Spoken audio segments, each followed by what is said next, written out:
Thomas, Bill Anderson, and Kenny Parker.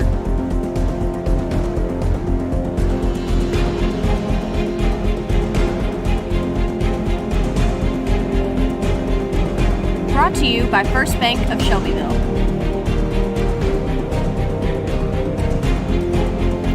And Kincaid Service Company. Let's talk some sports. Here are your hosts, David Thomas, Bill Anderson, and Kenny Parker. Good morning, everybody. Welcome to this edition of Bedford County Sports Talk Live. I'm David Thomas, Mr. Bill Anderson, Kenny Parker, and Jason Boyette. We're all here to talk some sports this morning. But before we do, we want to thank our sponsors, First Bank of Shelbyville and Kincaid Service Company. Right here in Shelbyville on Madison Street, where Service is their middle name. Let's hear a word from them, and we'll be right back to dive in.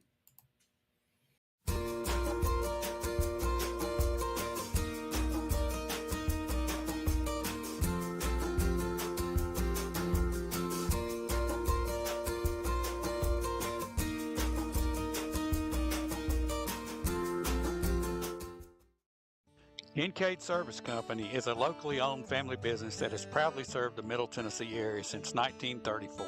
We have a wide selection of furniture, appliances, electronics, and mattresses for every budget and design taste.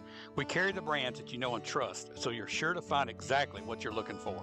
Need financing? We have you covered. With our service department, you can rest assured that we will take care of you after the purchase. Visit our Shelbyville store at 400 Madison Street.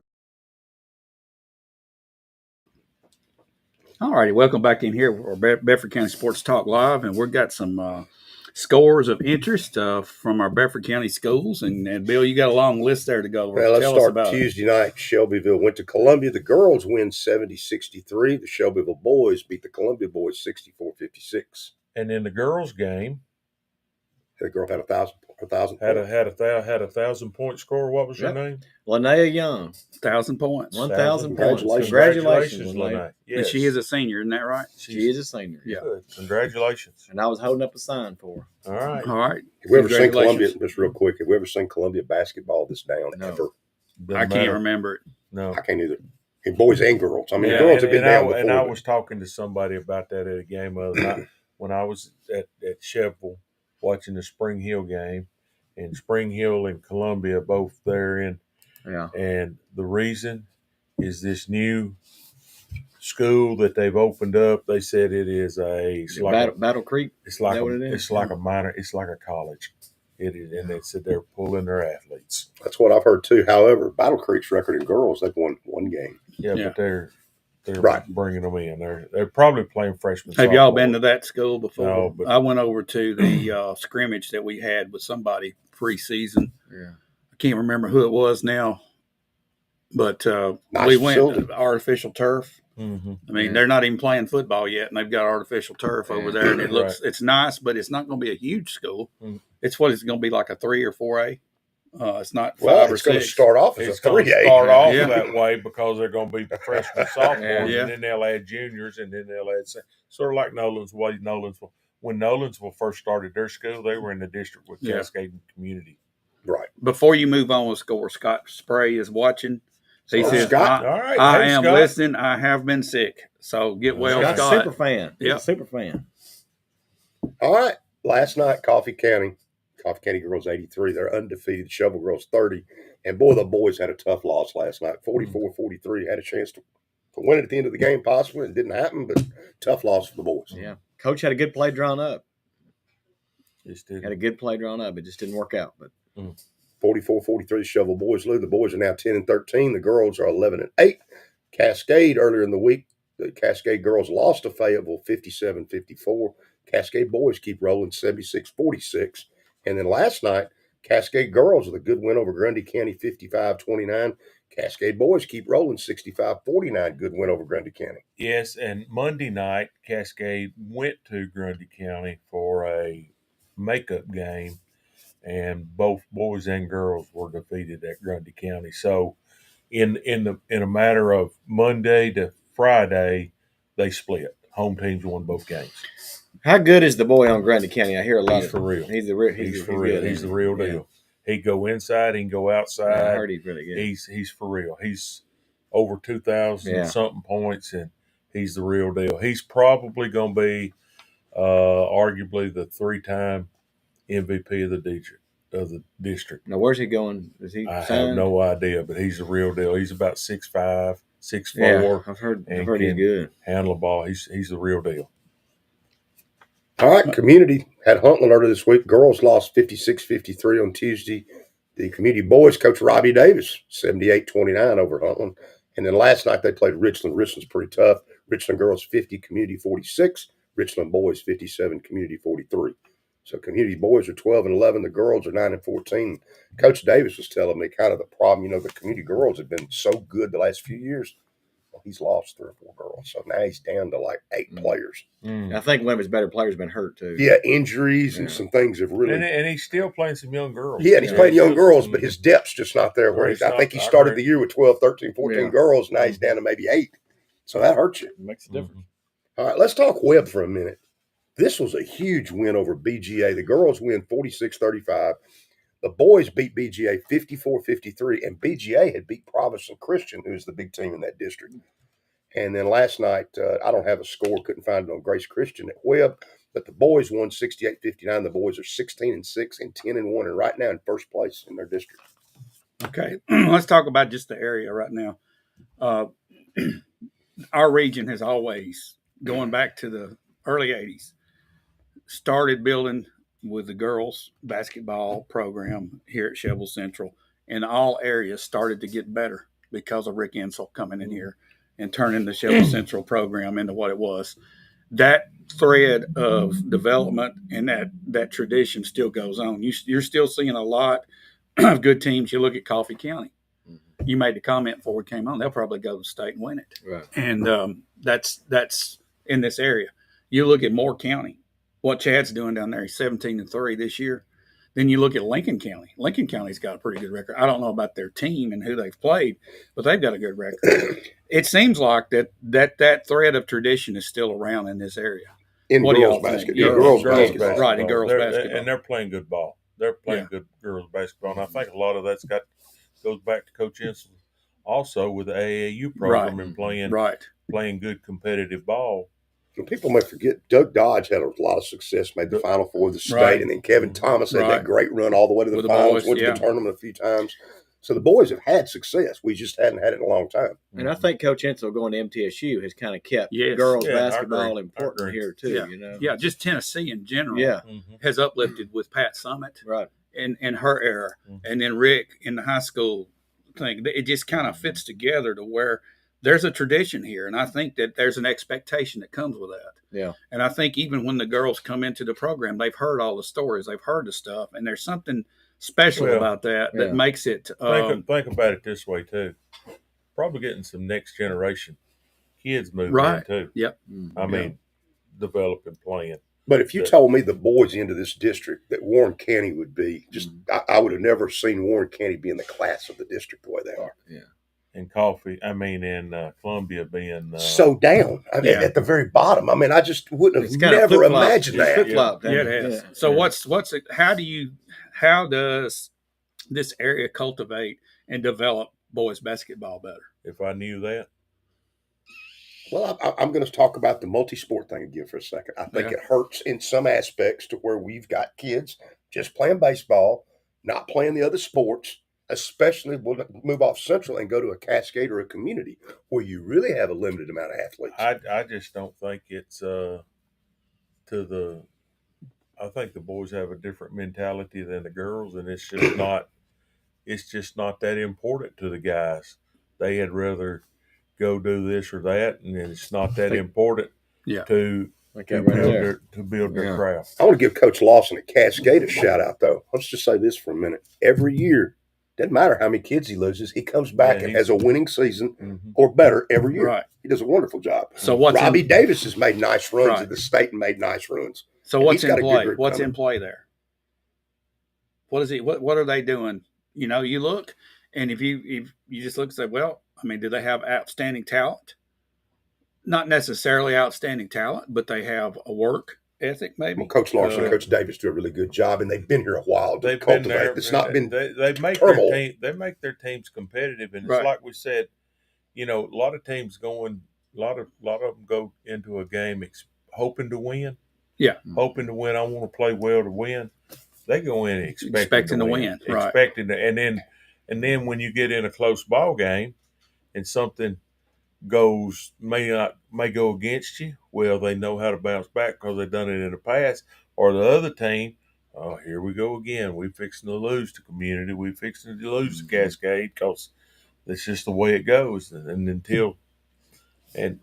But there's a lot of pride in it, and it comes from the coach. And don't you think that there's a process involved here? That longevity of a coach has something to do with it too, because they have a chance and an opportunity. You look at Coach Young at Central; he came in last year, and the year before they won 2 ball games. Right. Year before that, maybe three, like 5 in 2 years. It's only longevity if you're winning. Right. If you're not winning, you're not going to be there long. He's making steps in the right direction. Last year he got some wins. Okay. Mm-hmm. This year he's got more wins. He's he could possibly finish 500. What's the record now? 10 and 13. 10 and 13. But again, that tournament's really the reason. Yeah, he's at 13. He would probably 10 and 8 without those 5-6 losses. And I'm not going to say that was a bad thing. He went and played some good teams, and it made his boys play a better quality of athlete against them. So and one of the neatest things I think he did was that Battle of Bedford per se up here, where we had Cascade and we had Community, and everyone was up here playing. Yeah. That was I hope Coach Young does that every year. Too. As a fan, I have to be patient with that. Yeah. Especially at this high school level. Right. I mean, you're turning a whole program around. You're building a culture. And I hope that happens. And I wish Coach Young the best of luck going forward, and all these coaches. We look here. And I'll say nobody's had a terrible year. The same thing with the girls. You got a new coach here. Yep. She inherited 7 players was what was left to her. Varsity players, 7. And it may have been 6 because one of them was fixing to quit. Well, that's about the whole team. And that was it. I mean, that was what was left. There were no kids here. That was about all they had on the team before. Yes, and that was the problem. Mm-hmm. You didn't have a freshman team. And other than Coffee County, she's been really competitive. And and no one's competitive against them. And she's 11 and 8. She's over 500. Yeah. That's a step in the right direction. Absolutely, too. it is. So everybody's got to be patient and let this develop. And we're going to shift gears and move on this because I know we got some other sports to talk about. I know, Jason, you've got some information about wrestling from Shelbyville Central. Why don't you kind of give us an update on where they are and what's going on? So I reached out yesterday to the wrestling coach, and thank you, Coach Keeley, for getting back to me. He said that next week the boys are competing at the regionals. Top 4 from their weight class will head to the sectionals. They're in a really tough sectional, one of the toughest in the state. They have to go through Cleveland to make it to the state. Sophomore Nate Zimmerman, junior Josiah Gutierrez, and freshman Nathan Humans, and I hope I'm saying these right, are fierce competitors and hopefully will have a shot at making it to sectionals. Girls program, led by Coach Dario Rudis, and again, I hope I'm saying that right, has quite a few looking to go to the state tournament this year. On February 14th, our girls travel to Cleveland for regionals, where the top 4 will make it to the state. Nevaeh Pruitt, Leah Allen, Mariah Gordon, and Callie Ziegler all stand a great shot at placing this year. They've also hosted a free youth camp this year for all Bedford County kids in K through 8th grade. Currently running our youth program and have kids from Liberty, Community, Learning Way, and Harris. Former Central alumni Bo Williams and Logan McBee have done a great job of coaching and mentoring these young kids. And he just wanted to say that our goal with this program is to provide another outlet for these kids other than just football and basketball. Our program is all about serving and giving back to the community. Our high school kids do this by volunteering at the Boys and Girls Club here in town and by giving their time at youth practices.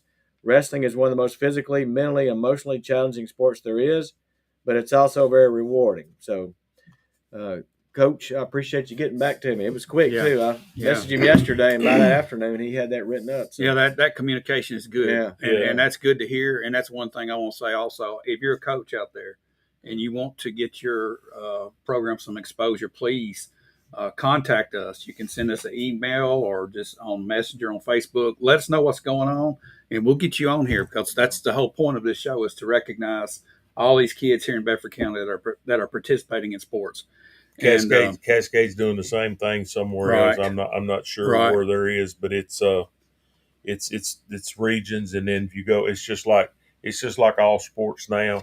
You're in regions, then they take the top from regions, go to the sectional, sub-state, and then from then they take them on. I know Cascade's got a kid, Baden Moore, as of last week. He's undefeated in the state, currently ranked 29th, currently ranked second. He's like 30-0 this year. Wow! So he's pretty good. They've got a couple of kids. They had a really good showing last year in the state. Actually made it to the state, but it's big for our athletes. Absolutely, it is. Well, we want to congratulate those guys that are participating in wrestling, and best of luck coming up in the tournaments, because that happens quick, man. Last year it snuck up on us, and we had a couple of state winners, and it was good to see that.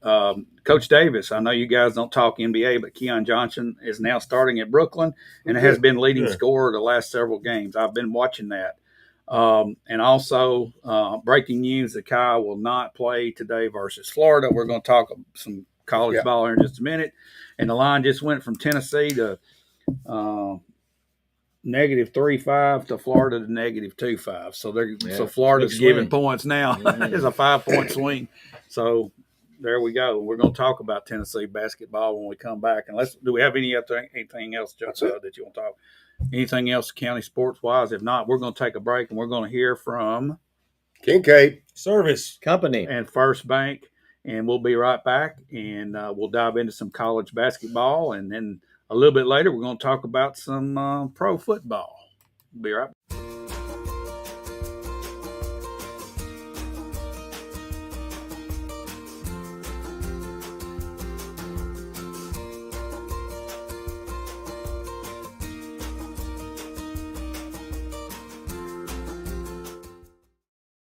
Kincaid Service Company is a locally owned family business that has proudly served the Middle Tennessee area since 1934.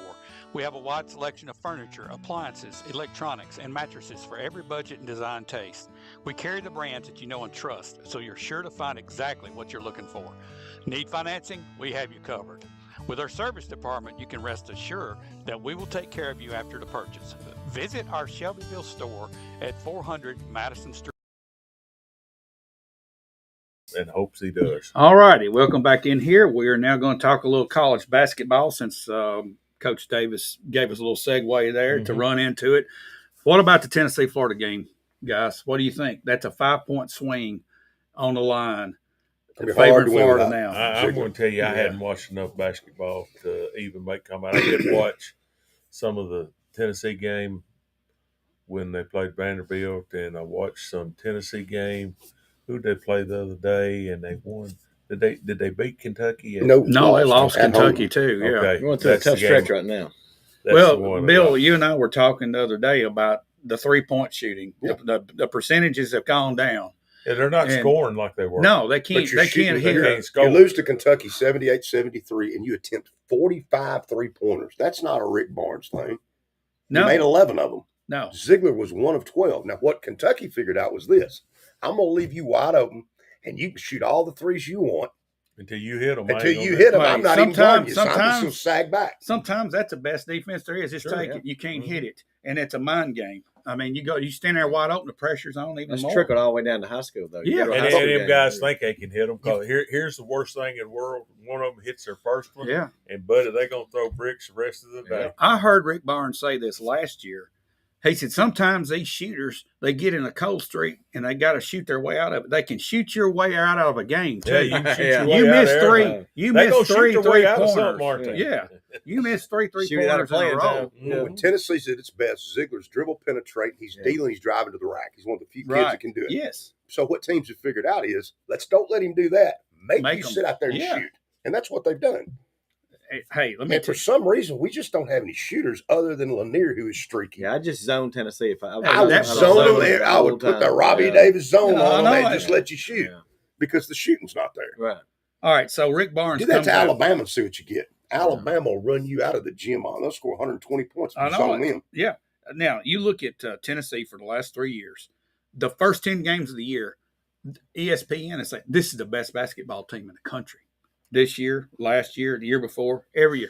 And then when they get into conference play and they start losing, they lose something. They just go cold. Teams figure out how to play and defend them. Maybe so. Now let's remember last year they did go to the Elite Eight Right. the second time in the program. They had a nice run last year, but and this they had year, a kid that was drafted pretty good too. Pretty high. That led them to that 8. Yeah. But what happened was the depth Coach Barnes has. He's only got 9 players on the team. I think that's starting to hurt him. And that's starting to hurt you a little bit. So with Ziegler out, you really got 8, maybe really 7, because one of them's a freshman. So you only have 7 kids to play today. Yeah. And who's the point guard? I guess it's Bishop, the freshman, against a really good Florida team. It's going to be tough. I was hoping Milicic would shoot it a little better than he shot it. And I think against Kentucky, we were 11 of 45 from 3. Milicic was 4 of 8. Okay, guys, we got a special announcement that just came in here. Amy Carney comes in. He's talking about recreational baseball here in Bedford County for Bedford County baseball. There's sign-ups today for boys ages 13 and 14. And then there's ages 15 up. Let me just read this so everybody knows. Absolutely. We need boys to sign up in person for recreational baseball with Bedford County Baseball for ages 15 and up specifically. This age group is in person sign up only. So you got to go in person. And this is at the rec center today. Okay. At time? What time? We're getting there. Okay. This age group is in person sign up only. Boys ages 13 and 14 as of January 1st, 2025. They can turn 15 and play after January 1st, but not be 15 before January 1st is able to play. This particular age group has struggled to have enough sign up in years past, but we are really pushing for more kids to sign up. Games will be in June after middle school baseball season is over. Sign-ups are today at the rec center as well as a few more weekends in February. So, and that's under age 15 she was talking about. Okay. Amy, what time today? And we will make sure that gets out. It's posted here. Is this replacing what we used to have as Babe Ruth baseball? I assume it is, because that's the same age group that you would have had in Babe Ruth. You know, in Babe Ruth baseball, after you went from Little League, they drafted and you moved on up. So, okay. So, well, Amy, if you could just get us the time posted on that, we'll circle back around and make that announcement again. But back to basketball, where we were on Tennessee. and Tennessee lost to Kentucky. Played Auburn tough, lost 53-51. But Vanderbilt beat Kentucky 74-69. But I told you guys, for the first time since 2015, Vandy's girls are ranked in the top 25, and they haven't made the tournament since 2017. But let's talk about this little freshman girl. Her name's Michaela Blake. She scored 53 points the other night. That's unreal. And I saw they had one of the news stations had a little article on her. She could have signed with anybody in the nation. Yeah, and her brother plays for Stanford, I believe. She could have signed with anybody in the nation, and she hit a connection with the Vanderbilt coach, and they have created a bond, and she's as good as they are. She was 16 of 18 from the free throw line, and she hit 16 field goals in the game. That's and pretty good. Watch her play it was all over Sports Center. They were showing you the highlights. Of course, what I saw was highlights, and she's pretty amazing. That's on. It was the second highest score by anybody for a freshman, boys or girls, in the history of NCAA basketball. That's why I want to mention it. That's a big deal. 53 points. 53 points in a game. As a freshman. That's impressive. So what do y'all think now with the way the SEC is shaping up?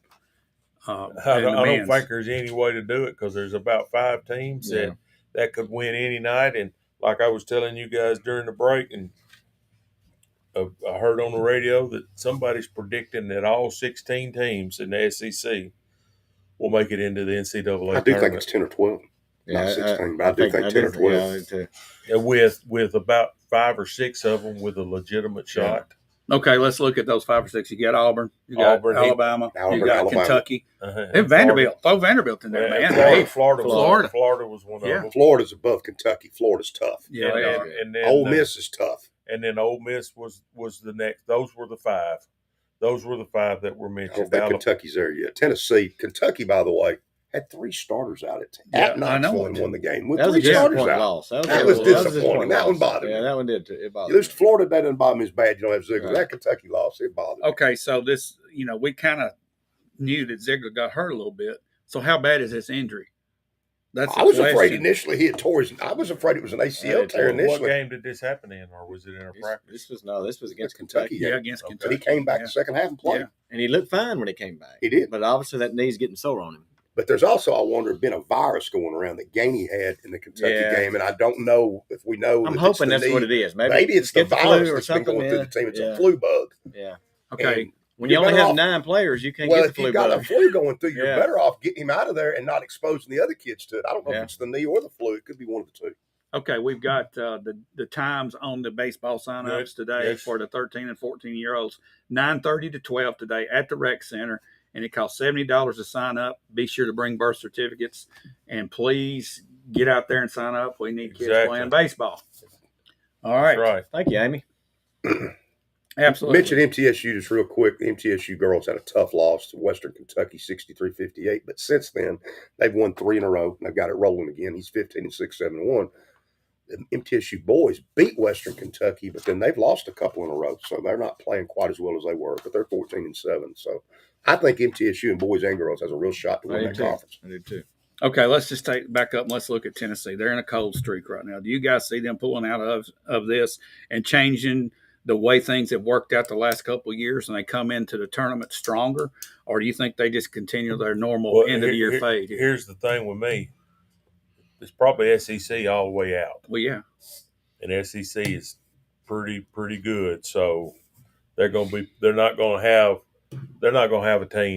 a game where you can just sort of. No, but I'm saying, do you think that they'll up their level of play a little bit? Because it seems like they're just cold right now. I do think they'll get out of their shooting slump at some point, but shoot their way out of it. Yeah, right. Shoot their way out of it. They're good enough to get through the first weekend, but I don't know about the second weekend. Yeah. But they were looking at being a 1 or 2 seed. Now I think we're starting to look at a 5 or 6 seed. I think 4 or 5 is more realistic. I could see one and done here. One game and done. Well, it's going to be interesting to watch this play out. But the Lanier guy, if he gets hot, I mean, he's capable of putting 30 in there. The problem with him is I think he's regressed from where he was earlier. You kind of saw a little of Dalton Connett. He was leading the SEC. I really think the 9 players are starting to. And I think that's really starting to wear them out. When really it's 8 because the Bishop kid is a freshman. Well, where's their inside game? Well, Estrella got hurt, 6'11" kid. He's out for the year. And that's just something that we've struggled to recruit. And when you talk about what you talked about a while ago, they can't shoot from the outside. So what's everybody doing? They're packing it in and say shoot from the outside. Then you ain't got no inside game. Yeah, well, they're not. You have an inside game. You have an inside game when you hit from the outside. Mm-hmm. They feed off. They work and what with each inside other. game there is it's basically Ziegler lobbing it up for dunks. That's the inside game. And maybe occasionally Phillips can hit a shot for you. What teams are out there in the SEC that actually have a lineup that can play with their back, not facing the goal, with their back to the goal? Alabama can play that way. Ole Miss can play that way. Florida can play that way. Florida's very impressive. They've got a lot of kids, and they're well coached, and they're always doing backdoor cuts, getting layups on you. They're very good. I think Florida, Alabama, and Auburn, all 3 could easily win it. I think all 3 of those are good enough. Well, and Auburn's just now getting the Brooms kid, who may be the best player in America, back from the injury. And he's just getting better. If they get on a run, and you know how all that goes. Yeah. And you're just one jump and land the wrong way from losing somebody. Yeah. I do think you're going to see a team in the SEC win this tournament because I don't think Auburn and Alabama and Florida are going to care. Is it better to get bounced out early? Yeah, and not play the other 3 games and have fresh legs. And coaches, I think, have figured this out a little bit. So you could see somebody like a Vanderbilt out of the blue come up in here and win that tournament. Well, here's the thing: how important is that tournament? If you know that you're seeded 1, 2, or 3 right in there, and it's not going to help you, what's the point? All it can do is knock you down in your seeding. Yes, but if you're a fringe team who's trying to get in, winning that tournament, but it could be someone like that. Yeah, right. One of those 4 or 5 or 6 teams that can. I hear you, but I'm a coach. I know you want to win. You got that right. I don't never play to lose. Exactly. I don't play to lose, and I don't want my kids thinking that it's okay to lose. That's right. Because you know what? When you do that, you're a loser. Yeah. Well, that's one thing about Coach Barnes too. He won a couple of years ago when he won the SEC tournament. That's the first coach or second coach ever to win the SEC tournament. We hadn't won that tournament since the 70s. I mean, I just don't.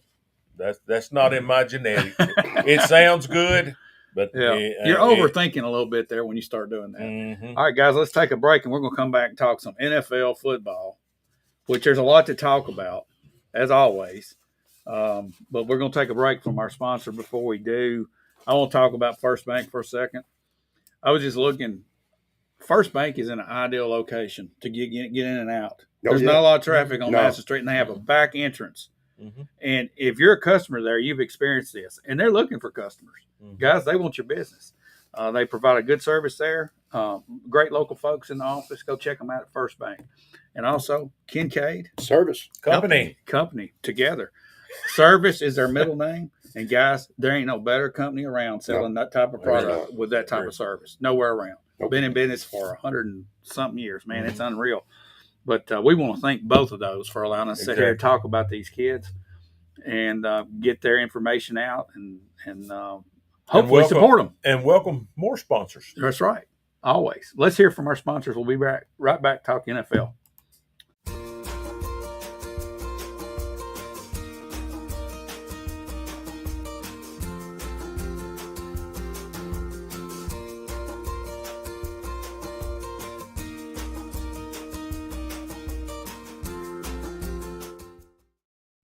Kincaid Service Company is a locally owned family business that has proudly served the Middle Tennessee area since 1934.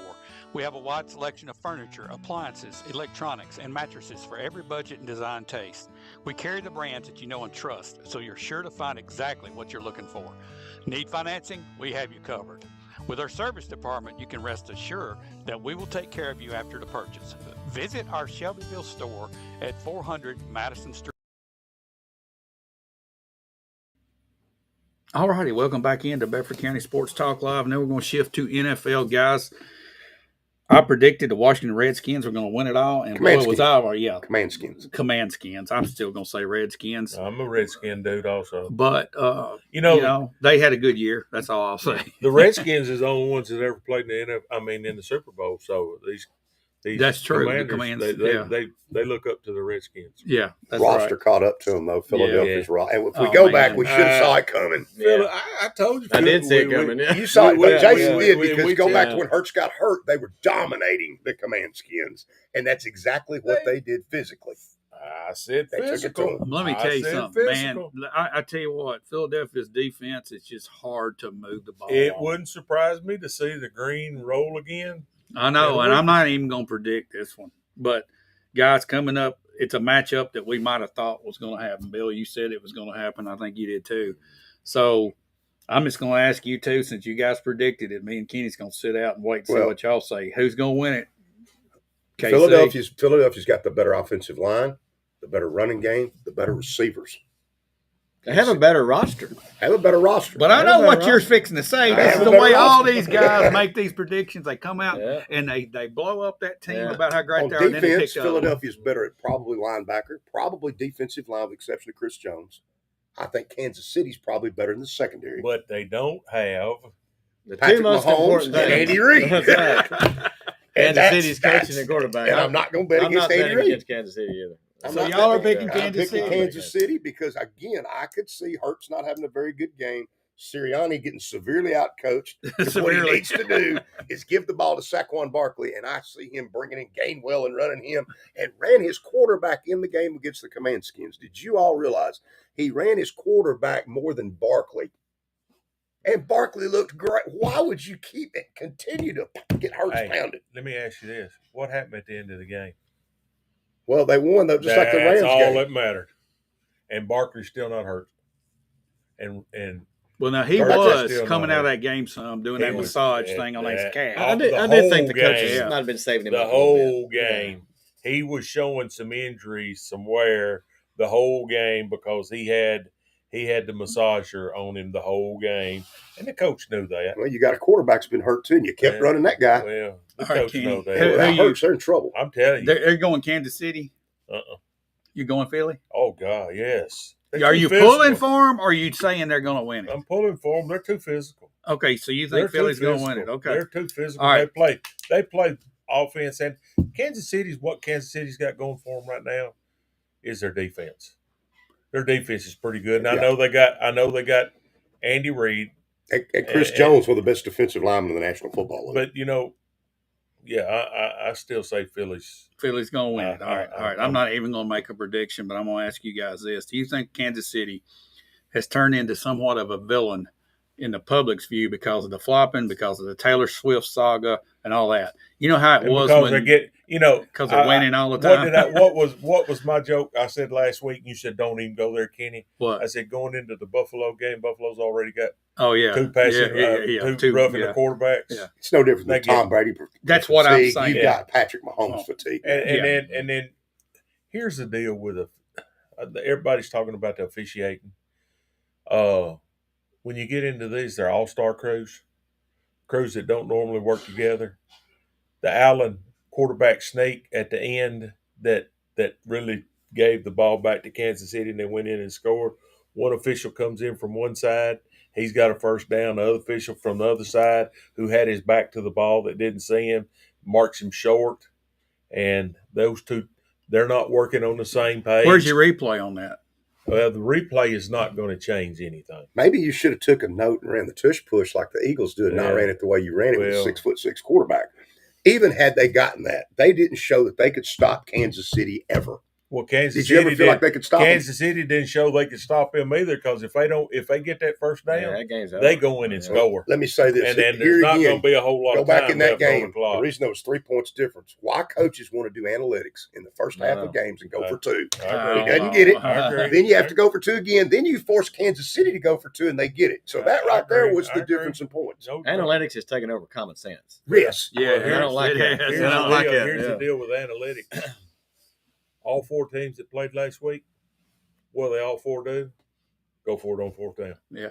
Their third down play is basically a second down play to get it fourth and close, and you're going to have to stop a fourth down play. But which Kansas City did. Let's bring this up on the tush push play. At some point, once the defense has stopped your forward progress, the officials should blow the whistle and not let it go on another 30 seconds where I've seen people pulling. It ain't stopped. They pulling all the time. We're not supposed to pull. You're able to push. You're not supposed to pull. They don't call that. Because if you did that on defense, they flag you for it. If you was coaching and you could run the tush push like that, it's after the contact. It should not be. Let's say this. Let's say I stop a running back 3 yards in the backfield and I'm knocking back 5 more. Guess what? It stays up at 3 yard line. I just think the game's rigged against the defense. Well, it's an offensive game. All the new rules are going in favor of the offense for reasons. Sports betting. Surprised more people's not hurt on that tush push. Yeah. Mm-hmm. Oh, I am too. A lot of 300-pound guys. Yeah, wouldn't you hate to have your $55 million quarterback get hurt on that play? You against this tush push? Well, I don't like the way it's being run. I'm fine with the quarterback sneak, but you changed it into something else, and I don't like it where it just keeps going and going and going and going. It's rugby. That's rugby. Rugby, not football. But you got to give whoever developed it credit for it. I'm fine giving it credit until you can stop it. Don't just because you can't stop it. Don't make a rule against it because you can't stop it. It's kind of like there is a rule against pulling people. It's kind of like trying to stop these. But they're not pulling anybody. Guys that get up the line and go they're not fast. pulling in that pile. They're pushing and pulling. All right, I got it. Why they don't call it the tush pull then? Let's talk about. All right, okay. Let's talk about this for a second, Kenny. You mentioned last week that Patrick Mahomes had the it factor. He does. Mm-hmm. Okay. Describe what the it factor looks like on the field when he's playing. What is it? Confidence is number one. Yeah. And he's just he can sling it from so many different, and let's just say, had you rather be lucky than good? A lot of times there's some luck that goes into it. And then go back to Tom Brady, he is the franchise of the NFL right now. Yeah. You don't get within close to him, you better be pulling up, because if you don't, you fix to get flagged. His vision is so good, and his decision making is so quick. And the players around him, they bought in. They know he's going to get them there. He's going to do his part, so they do their part. His ability to extend the play for 5-6 seconds sometimes, and can read a defense put like so no much other. Pressure on a defense to you stay in coverage or you come take it. He knows where he is on the field. But you know what? He knows where that line of scrimmage is. is. Here's the thing with what you're saying. You got to defend 11. Yeah. When Peyton Manning and them, 10, you only had to defend 10 because they weren't going to run. Now he can improvise the run. and he can run when it's schemed in. Oh yeah. And they don't scheme it a whole lot, but when they do, he's successful, and that's because they don't scheme it a whole lot. I did hear that his wife got a 15-yard penalty for touching him the other day. Though. I hear that. Yeah, but watch the way Kansas really City throws to their backs. It was a key point in that game, Yeah. the way they throw to it. I'm surprised teams like Philadelphia don't throw it to Barkley more. Oh man. Or even Josh Allen to number 4. I'm quite sure that he can catch it too. Well, I'm quite sure Barkley's an excellent receiver. The Eagles' roster's better. I'm just not betting against Mahomes. Well, I'm not either. I'm still not convinced Jalen Hurts can read a defense. It's his first read, and that's it. Hey, Okay. These guys know what they're doing. We got a few minutes left. Now let's shift to the Titans. What are we hearing, guys? What's going to happen? And I'm going to tell you right now, this is Kenny Parker. I don't draft number one. I don't draft. I trade back. If someone's willing to trade back, what are they willing to give you? You just don't know. Somebody's. Hey, when the Titans go into this draft, what is their goal? Well, they have to establish one, All right, and I there don't you know go. what it is. Their front office has to establish a goal. What is it we're wanting to do with this draft? Do we think we're going to win the Super Bowl? Are we wanting to be competitive in 2026? Right. What is our goal going in? Is one player going to make a difference? Or do we have to need multiplayers? What are the players we need? Everybody knows they need a quarterback. Well, you better hope the owner's on board with whatever that is. Because I think if you're 3-14, more heads are rolling. Here's the deal. There you go. Is it if you're 3-14 and you draft the number 1 pick, is that going to make you 9-4, 9 and whatever? No. Is you got to have more? Yeah. Is he a number 1 pick? I don't think he is. Travis Hunter the number 1 pick? Did they take him and think he's going to be the franchise player? Here's the thing: if you got a Travis Hunter, you got to have somebody get him the ball. Exactly. He's useless. And you got to have somebody, and you got to have somebody to block so that person can get him exactly. The ball. So you know what that means? You need more than one. Yeah, you need a bunch of players, and that's why you need to trade back. They probably need 6 or 8 good moves up. I agree. Positions across and the it ain't board. just one player. Now I know they talk about this. They're looking at the key. The thing I'm seeing now is the guy out of Penn State. Yeah, Abdul Carter. Yeah, and but he ain't gonna help your quarterback. Pick 3, New York Giants. They could be looking for a quarterback. They might want to move up, and then pick 6, the Raiders. There you go. I could see the Raiders moving up. That would be the team I think. But if you're the Titans, what are you trying to get out of that move? Are you trying to get 3 picks? Yeah, at least 3. A swap, and here would be the best for me with the Titans. Make a trade with either the Giants or their and get their second, swap their first this year, get their second, and possibly, hopefully, and it all depends on what they've seen down in Mobile this week with get a first and a second next year. Yeah, I think you get something like that for us. And if you can, you're getting 3 picks for 1 player. Is 1 player going to help you, or will 3 help you? Now, 2 of them won't be till next year, right? But I don't think you're going to see a trade like that because the quarterbacks aren't that highly thought of. Where you're going to give up 2 1s and 2 It's not 2s. an Andrew Luck, Peyton Manning kind of year. But if it were an Andrew Luck and Peyton Manning, you would be doing. You just take the pick. You would be doing like the Panthers did when they gave up 3 first rounds to get Young to Chicago. If it were that way, you would be talking 3 of them instead of just 1. Okay, have y'all heard the rumor that was floating around by one of the NFL insiders that Andy Dalton? Hey, did you hear that? I don't. I heard the rumor. Well, he looked great with this offensive line, buddy. I heard rumor. Let's do that. Of Aaron Rodgers. Okay, so what's he going to do for us besides destroy what's left in the locker room? Him and Will Levis would get along great.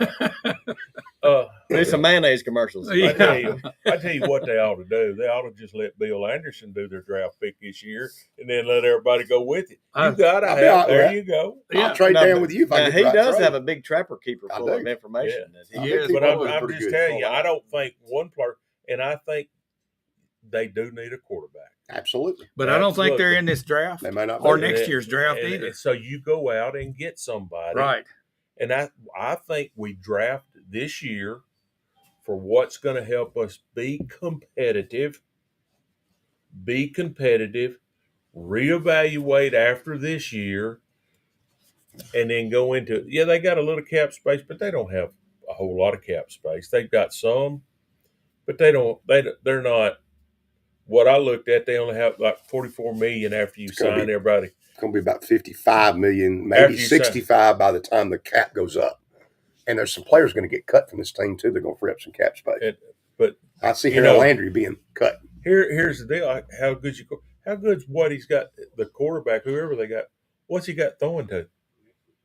That's another question. But let me ask you guys this. A great quarterback. If you took Patrick Mahomes, what's he got? What's he throwing to? Of course, he can improvise. Whatever. That's right.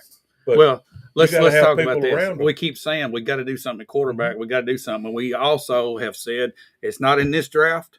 Okay, so who would you try to get, and who is available? That's the question. Who is it? I would go after who wouldn't the one that I felt was best for the money that I spent. I would not go out and spend a lot of money for a quarterback. I would build. I know we're not going to be there this year. I start building my foundation. I've said it all along. I start building my foundation. I get my foundation. Now I go put the crown on the top. All right. Here's Coach D comes back in here. How cheap could you get Hendon Hooker? Sells tickets and gives you another weapon in running game. They I don't think he's NFL. I don't think he's going to make it as an NFL starter. Detroit didn't think much either. They wouldn't have gone and gotten Teddy Bridgewater, who had just won a high school state championship as a coach in Florida, and they brought him up and actually played him a little bit. They didn't trust, obviously. I know that scares me a little bit. Yeah, and also everybody's talked about Joe Milton too. I wouldn't have him. I wouldn't either. Neither one of them. I'd take Hooker over Milton.